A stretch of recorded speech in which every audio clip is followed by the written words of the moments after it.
परीक्षणाच्या माध्यमातून जमिनीचे भौतिक व रासायनिक गुणधर्म समजून घेतल्यानंतर त्यानुसार आवश्यक असणाऱ्या सेंद्रिय खते, जैविक खते आणि रासायनिक खतांचा पुरवठा एकात्मिक पद्धतीने जमिनीस केल्यास जमिनीचे आरोग्य टिकविण्याबरोबर पिकाचे अपेक्षित उत्पादन मिळू शकते। नमुना घेण्याची पद्धत। 1. मातीचा नमुना घेण्यासाठी वापरण्यात येणारी अवजारे उदा. फावडे, कुदळ, घमेले, खुरपी इत्यादी स्वच्छ असावीत। 2. मातीचा नमुना पिके काढल्यानंतर परंतु नांगरणीपूर्वी घ्यावा। 3. पिकास रासायनिक खते दिले असल्यास 3 महिन्यांच्या आत संबंधित जमिनीतून माती नमुना घेऊ नये। 4. निरनिराळ्या प्रकारच्या जमिनीचे किंवा शेतातील मातीचे नमुने एकत्र मिसळू नये। 5. माती नमुना गोळा करताना किंवा प्रयोगशाळेत तपासणीसाठी पाठवताना रासायनिक खतांच्या रिकाम्या पिशव्यांचा वापर करू नये। 6. शेतामधील खते साठविण्याची जागा, कचरा टाकण्याची जागा, जनावरे बसण्याची जागा, झाडाखालील जागा, विहिरीजवळ, पाण्याचे पाट व शेताचे बांध इत्यादी जागांमधून किंवा जवळून मातीचे नमुने घेऊ नये। असा घ्या मातीचा नमुना। 1. नमुना काढण्यासाठी शेतात गेल्यानंतर प्रथम शेतीची पाहणी करावी व जमिनीच्या प्रकारानुसार शेताचे विभाग पाडावे।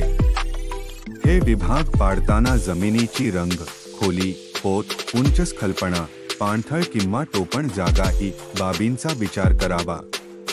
अशा प्रकारे विभागातून एक स्वतंत्र प्रातिनिधिक नमुना घ्यावा। 2. एका हेक्टरमधून 15 ते 20 ठिकाणची माती घ्यावी। मातीचा नमुना घेण्यासाठी प्रत्येक विभागात नागमोडी रेषा काढून प्रत्येक वळणावर खड्डा घ्यावा। निवडलेल्या प्रत्येक ठिकाणाच्या जागेवरील काडी, कचरा, दगड इत्यादी बाजूला करावे। प्रत्येक ठिकाणी इंग्रजी व्ही आकाराची हंगामी पिकासाठी 25 सें.मी. तर फळपिकासाठी 60 सें.मी. खोलीचा खड्डा घेऊन त्यातील माती बाहेर काढून खड्डा मोकळा करावा। 3. खड्ड्याच्या सर्व बाजूने सारख्या जाडीची माती वरपासून खालपर्यंत तासून ती स्वच्छ घमेल्यात गोळा करून गोणपाटावर ठेवावी। 4. अशा तऱ्हेने प्रत्येक खुणेजवळ खड्डे घेऊन एका शेतातून गोळा केलेली माती चांगली एकत्र मिसळावी। तिचे सारखे 4 भाग करावे।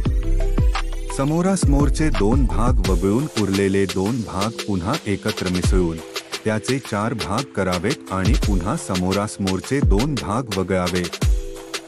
अशा तऱ्हेने शेवटी 2 ओंजळी किंवा अर्धा किलोग्रॅम माती शिल्लक उरेपर्यंत असे करावे। मातीच्या नमुन्यासोबत शेतकऱ्याचे नाव, गाव, जिल्हा, सर्व्हे नंबर, गट नंबर व पुढील हंगामात घ्यावयाचे पीक याबाबत सविस्तर माहिती लिहून माती परीक्षण प्रयोगशाळेत पाठवावी।